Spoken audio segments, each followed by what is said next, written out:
guys, welcome to the final day of a very too old Christmas. Day number 24, Christmas Eve. Recording this on the 23rd, so spoil that illusion. Day 24, Christmas Eve. What a month it's been. And I'm surprised that I actually got to this point because I thought I was going to mess it up, to be honest. But anyway, so let's just get straight into it. What are we drinking to see out a very too old Christmas?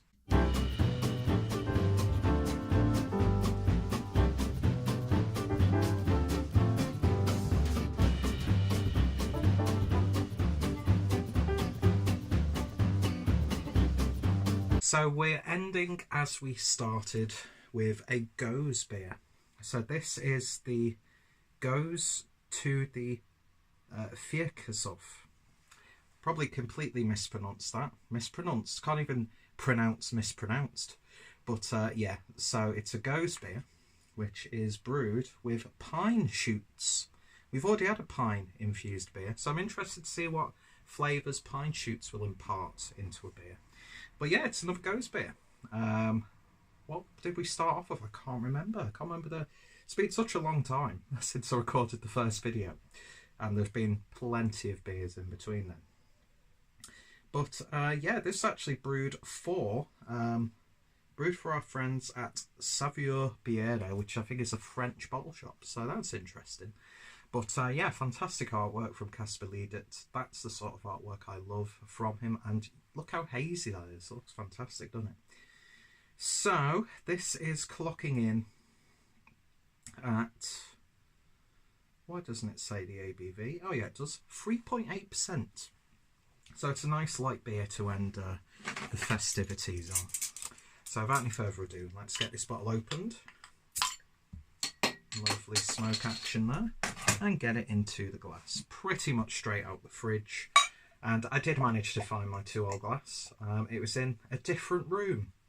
So yeah, that's fucking annoying. The fact that every other video aside from yesterday's was done in the 2-old glass. So there had to be some sort of mishap. I mean, I got the numbers mixed up. I was completely forgetting what day we were on and what number we were reviewing. But yeah, it all went off without a hitch, hopefully. Now my luck, when I'm editing this together, my MacBook will actually die. Which is perfect, because that's what I need at Christmas. But anyway, beer in a glass then. And that's a lovely pale hazy colour, nice and golden. Light shining through that nicely. Looks a bit more amber. I say that, but every time I look into the actual video as it's playing back on my screen when I'm editing it, it like reverts colour again. So people are thinking, why is he describing it like that? I don't know. But yeah, beer poured with about 1 finger's worth of a lovely creamy white head. So let's see what we get on the nose. Getting a big hit of citrus in there. There's like a... It's almost like a slight menthol aroma.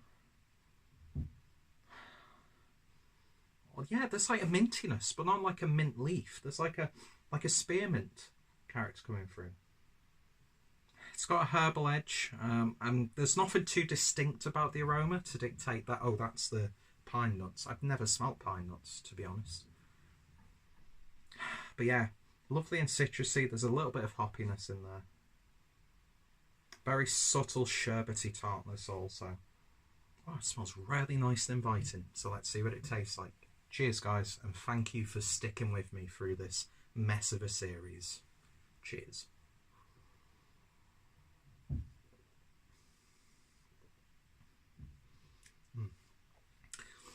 There is still a little bit of hoppiness in there. It's more of like a sharp lime character coming through though. And yeah, I'm sure this is what the pine nuts are doing. Mixing with that like slight hoppy and tartness. There's like this ever so slight like spearmint coming through. Also, like if I'm going to breathe in, it's going to get cold. Do you know what I mean? But yeah, it is more on the herbal side. So I'm guessing that's what the pine nuts have done. Not too tart. There's a little bit of a salty puckering, but it's very, very tame. So very accessible beer.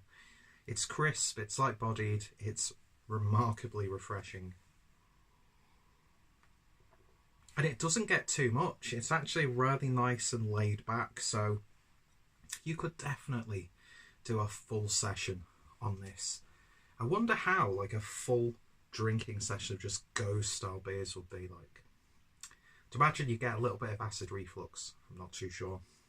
It doesn't take much for me to get acid reflux anyway. So, you know, I could get acid reflux from just breathing in air. Do you know what I mean? I really like that.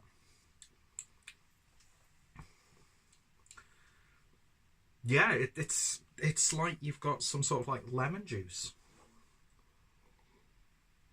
with a little bit of a herbal, oh my god, with a little bit of a herbal twang, if you will. But yeah, that mintiness in that really works. I'm probably not tasting that properly, and I'm sure people will say no, they won't. I never get any sort of bullshit criticism because you guys love me and I love you. That's the bottom line. Because I am beer tube royalty, of course. But no, I'm not. This is tasting really damn good. Is it the best ghost style beer I've ever had? No. To me, 2-0 absolutely nails it with the 2-0 Goes to Hollywood. That beer I could just have an IV drip directly into my bloodstream because that is just an absolutely wonderful beer. And my introduction to this style, which has become one of my favourite styles. Nearly sobbed then. Well, I did because it went all over my hand. 2-0 do sour beers so well. They do a lot of styles so well. Even their saisons, they knock it out the park, and they're sort of like farmhouse wheats and that sort of thing. I don't really think there's a style 2-0 can't really do. Some of them just don't work to my tastes because they're such an experimental brewery. But yeah, this is lovely burp. This is a lovely beer to end this on. And yeah, so in terms of a rating, I could definitely give this one an 8.5 out of 10.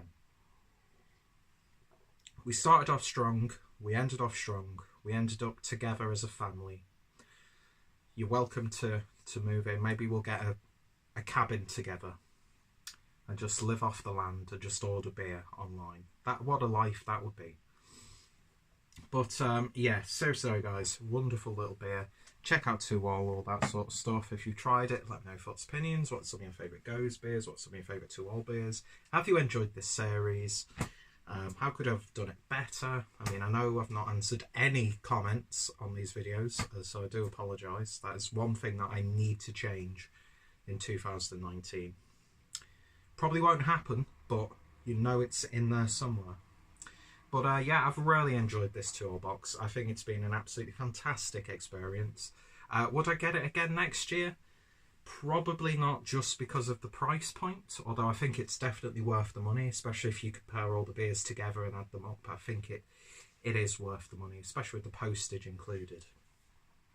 But committing to one brewery for a considerable amount of beer, I don't know if I'll do that again next year. I might just get like a general sort of beer advent calendar. But I'm definitely doing the advent calendar stuff again. Might change it up next time. So it's not every day different beer. Might do like a weekly sort of, here's my thoughts on beers 1 to 7. Or just like compile like a video together and put it up instead of, you know, the heavy editing throughout.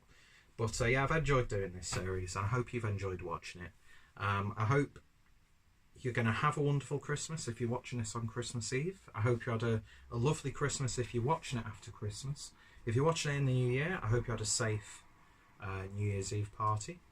And I hope you have a wonderful 2019. This year, not going to lie, started off really shaky. You know, after coming back to England from Germany after a breakup that turned ugly.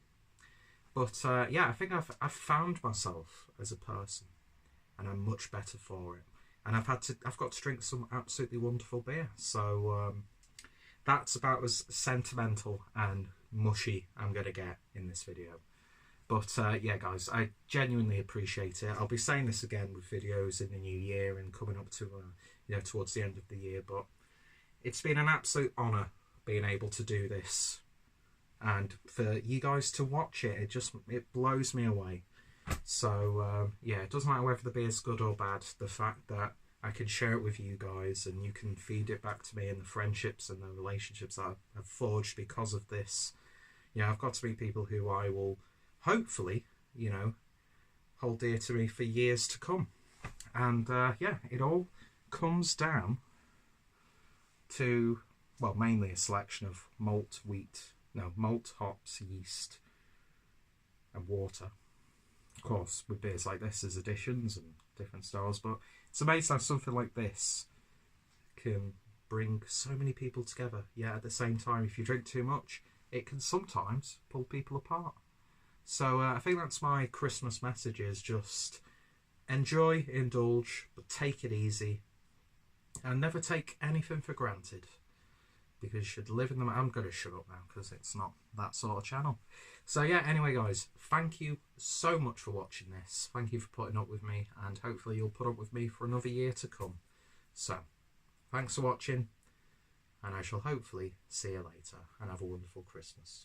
Cheers. Aren't I?